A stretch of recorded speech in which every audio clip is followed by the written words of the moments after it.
जब रियासत देवगढ़ के दीवान सरदार सुजान सिंह बूढ़े हुए तो परमात्मा की याद आई। जाकर महाराज से विनय की कि दीनबंधु दास ने श्री माँ की सेवा 40 साल तक की, अब मेरी अवस्था भी ढल गई, राजकाज संभालने की शक्ति नहीं रही। कहीं भूल चूक हो जाए तो बुढ़ापे में दाग लगे, सारी जिंदगी की नेकनामी मिट्टी में मिल जाए। राजा साहब अपने अनुभवशील नीतिकुशल दीवान का बड़ा आदर करते थे। बहुत समझाया, लेकिन जब दीवान साहब ने न माना तो हार कर उनकी प्रार्थना स्वीकार कर ली, पर शर्त ये लगा दी कि रियासत के लिए नया दीवान आप ही को खोजना पड़ेगा। दूसरे दिन पूरे राज्य में मुनादी करवाई गई कि देवगढ़ के लिए एक सुयोग्य दीवान की जरूरत है। जो सज्जन अपने को इस पद के योग्य समझे वे वर्तमान दीवान सरदार सुजान सिंह की सेवा में उपस्थित हों।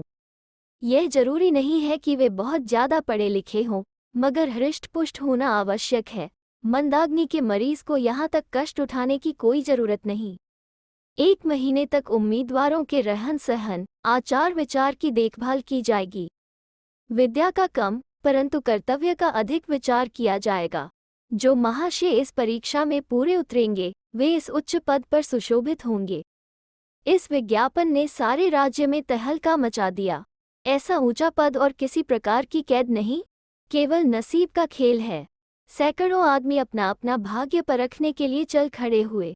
देवगढ़ में नए नए और रंग बिरंगे मनुष्य दिखाई देने लगे। प्रत्येक दिन उम्मीदवारों का एक मेला सा उतरता। कोई पूरब से चला आता था, कोई उत्तर से, कोई नए फैशन का प्रेमी, कोई पुरानी सादगी पर मिटा हुआ। पंडितों और मौलवियों को भी अपने अपने भाग्य की परीक्षा करने का अवसर मिला। बेचारे सनद के नाम रोया करते थे, यहाँ उसकी कोई जरूरत नहीं थी। रंगीन एम में चोगे और नाना प्रकार के अंगरखे और कंटोप देवगढ़ में अपनी सज धज दिखाने लगे। लेकिन सबसे विशेष संख्या पढ़े लिखों की थी, क्योंकि सनद की कैद न होने पर भी सनद से पर्दा तो धन का रहता है। सरदार सुजान सिंह ने इन महानुभावों के आदर सत्कार का बड़ा अच्छा प्रबंध कर दिया था। लोग अपने अपने कमरों में बैठे हुए रोजेदार मुसलमानों की तरह महीने के दिन गिना करते थे। हर एक मनुष्य अपने जीवन को अपनी बुद्धि के अनुसार अच्छे रूप में दिखाने की कोशिश करता था। मिस्टर 9 बजे दिन तक सोया करते थे, आजकल वे बगीचे में टहलते हुए उषा का दर्शन करते थे। ब को हुक्का पीने की लत थी, आजकल बहुत रात गए किवाड़ बंद करके अंधेरे में सिगार पीते थे। स और ज से उनके घरों पर नौकरों की नाक में दम था, लेकिन ये सज्जन आजकल आप और जनाब के बगैर नौकरों से बातचीत नहीं करते थे। महाशय का नास्तिक थे, हक्सले के उपासक, मगर आजकल उनकी धर्मनिष्ठा देखकर मंदिर के पुजारी को पदच्युत हो जाने की शंका लगी रहती थी। ल को किताब से घृणा थी, परंतु आजकल वे बड़े बड़े ग्रंथ देखने पढ़ने में डूबे रहते थे। जिससे बात कीजिए वो नम्रता और सदाचार का देवता बना मालूम देता था।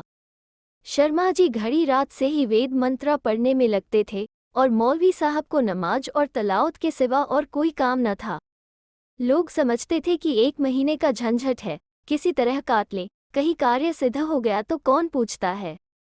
लेकिन मनुष्यों का वो बूढ़ा जौहरी आड़ में बैठा हुआ देख रहा था कि इन बगुलों में हंस कहाँ छिपा हुआ है। एक दिन नए फैशन वालों को सूझी कि आपस में हॉकी का खेल हो जाए। ये प्रस्ताव हॉकी के मजे हुए खिलाड़ियों ने पेश किया।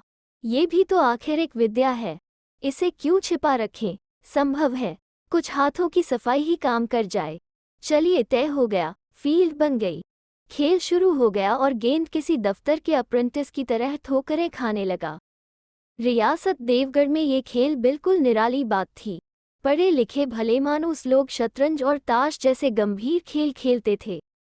दौड़ कूद के खेल बच्चों के खेल समझे जाते थे। खेल बड़े उत्साह से जारी था। ढाबे के लोग जब गेंद को लेकर तेजी से उड़ते तो ऐसा जान पड़ता था कि कोई लहर बढ़ती चली आती है। लेकिन दूसरी ओर के खिलाड़ी इस बढ़ती हुई लहर को इस तरह रोक लेते थे कि मानो लोहे की दीवार है। संध्या तक यही धूमधाम रही। लोग पसीने से तर हो गए। खून की गर्मी आंख और चेहरे से झलक रही थी। हौंफते हौंफते बेदम हो गए, लेकिन हार जीत का निर्णय न हो सका। अंधेरा हो गया था। इस मैदान से जरा दूर हटकर एक नाला था, उस पर कोई पुल न था। पथिकों को नाले में से चलकर आना पड़ता था। खेल अभी बंद ही हुआ था और खिलाड़ी लोग बैठे दम ले रहे थे कि एक किसान अनाज से भरी हुई गाड़ी लिए हुए उस नाले में आया। लेकिन कुछ तो नाले में कीचड़ था और कुछ उसकी चढ़ाई इतनी ऊंची थी कि गाड़ी ऊपर न चढ़ सकती थी। वो कभी बैलों को ललकारता, कभी पहियों को हाथ से धकेलता, लेकिन बोझ अधिक था और बैल कमजोर। गाड़ी ऊपर को न चढ़ती, और चढ़ती भी तो कुछ दूर चढ़कर फिर खिसक कर नीचे पहुंच जाती। किसान बार बार जोर लगाता और बार बार झुंझला कर बैलों को मारता, लेकिन गाड़ी उभरने का नाम न लेती।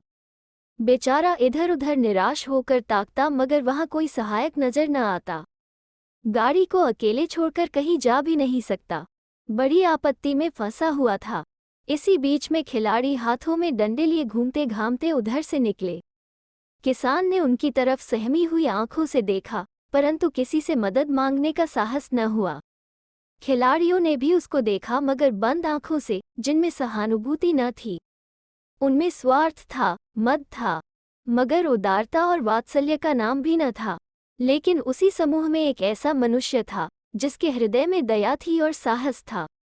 आज हॉकी खेलते हुए उसके पैरों में चोट लग गई थी। लंगड़ाता हुआ धीरे धीरे चला आता था। अकस्मात उसकी निगाह गाड़ी पर पड़ी। ठिठक गया। उसे किसान की सूरत देखते ही सब बातें ज्ञात हो गईं। डंडा एक किनारे रख दिया, कोट उतार डाला और किसान के पास जाकर बोला, मैं तुम्हारी गाड़ी निकाल दूं? किसान ने देखा एक गठे हुए बदन का लंबा आदमी सामने खड़ा है। झुककर बोला, हुजूर, मैं आपसे कैसे कहूं? युवक ने कहा, मालूम होता है तुम यहाँ बड़ी देर से फंसे हो। अच्छा, तुम गाड़ी पर जाकर बैलों को साधो, मैं पहियों को धकेलता हूँ, अभी गाड़ी ऊपर चढ़ जाती है। किसान गाड़ी पर जा बैठा। युवक ने पहिए को जोर लगाकर उकसाया। कीचड़ बहुत ज्यादा था, वो घुटने तक जमीन में गड़ गया, लेकिन हिम्मत न हारी। उसने फिर जोर किया। उधर किसान ने बैलों को ललकारा। बैलों को सहारा मिला, हिम्मत बांध गई। उन्होंने कंधे झुकाकर एक बार जोर किया तो गाड़ी नाले के ऊपर थी। किसान युवक के सामने हाथ जोड़कर खड़ा हो गया। बोला, महाराज, आपने आज मुझे उबार लिया, नहीं तो सारी रात मुझे यहाँ बैठना पड़ता। युवक ने हंसकर कहा, अब मुझे कुछ इनाम देते हो? किसान ने गंभीर भाव से कहा, नारायण चाहेंगे तो दीवानी आपको ही मिलेगी। युवक ने किसान की तरफ गौर से देखा। उसके मन में एक संदेह हुआ, क्या ये सुजान सिंह तो नहीं है? आवाज मिलती है, चेहरा मोहरा भी वही। किसान ने भी उसकी ओर तीव्र दृष्टि से देखा। शायद उसके दिल के संदेह को भांप गया। मुस्करा कर बोला, गहरे पानी में बैठने से ही मोती मिलता है। निदान महीना पूरा हुआ, चुनाव का दिन आ पहुंचा। उम्मीदवार लोग प्रातःकाल ही से अपनी किस्मतों का फैसला सुनने के लिए उत्सुक थे। दिन काटना पहाड़ हो गया। प्रत्येक के चेहरे पर आशा और निराशा के रंग आते थे। नहीं मालूम आज किसके नसीब जागेंगे, न जाने किस पर लक्ष्मी की कृपा दृष्टि होगी। संध्या समय राजा साहब का दरबार सजाया गया। शहर के रईस और धनाढ्य लोग, राज्य के कर्मचारी और दरबारी तथा दीवानी के उम्मीदवारों का समूह, सब रंग बिरंगी सजधज बनाए दरबार में आ विराजे। उम्मीदवारों के कलेजे धड़क रहे थे। जब सरदार सुजान सिंह ने खड़े होकर कहा, मेरे दीवानी के उम्मीदवार महाशयों, मैंने आप लोगों को जो कष्ट दिया है उसके लिए मुझे क्षमा कीजिए। इस पद के लिए ऐसे पुरुष की आवश्यकता थी जिसके हृदय में दया हो और साथ साथ आत्मबल। हृदय वो जो उदार हो, आत्मबल वो जो आपत्ति का वीरता के साथ सामना करे, और इस रियासत के सौभाग्य से हमें ऐसा पुरुष मिल गया। ऐसे गुण वाले संसार में कम है, और जो है वे कीर्ति और मान के शिखर पर बैठे हुए हैं, उन तक हमारी पहुंच नहीं। मैं रियासत के पंडित जानकीनाथ को दीवान पद पाने पर बधाई देता हूँ। रियासत के कर्मचारियों और रईसों ने जानकीनाथ की तरफ देखा। उम्मीदवार दल की आंखें उधर उठी, मगर उन आंखों में सत्कार था, इन आंखों में ईर्ष्या।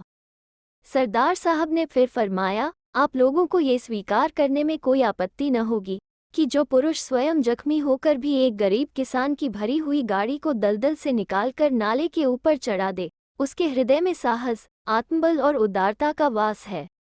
ऐसा आदमी गरीबों को कभी न सतावेगा।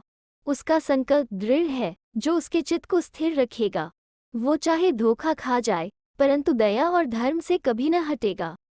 तो दोस्तों, कैसी लगी आज की कहानी? अगर अच्छी लगे तो शेयर, लाइक और चैनल को सब्सक्राइब ज़रूर करें। फिर मिलते हैं एक नई कहानी के साथ।